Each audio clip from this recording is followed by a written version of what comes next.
आध्यात्मिक धर्म, कला, संस्कृति की धरती है और दुनिया के अंदर भी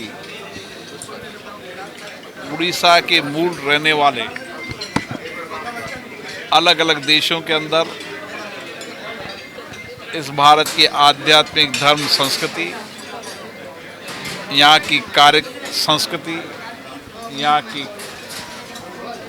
विद्वता, कला, संस्कृति का दुनिया के अंदर नेतृत्व कर रहा है।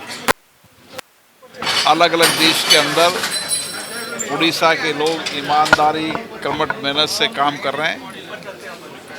ये सौभाग्य है कि उड़ीसा प्रदेश को प्रवासी भारतीय सम्मेलन आयोजन होगा और दुनिया में रहने वाले उड़ीसा मूल के लोग यहाँ पर आएंगे और उनका उस देश में भी आर्थिक सामाजिक बदलाव में बहुत बड़ा योगदान है।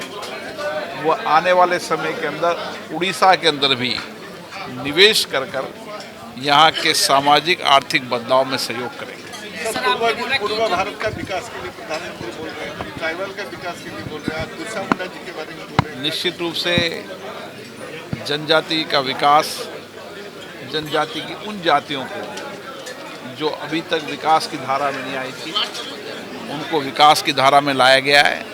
संसद के अंदर भी जनजाति विकास के बारे में व्यापक चर्चा हुई, कई विधेयक पारित हुए।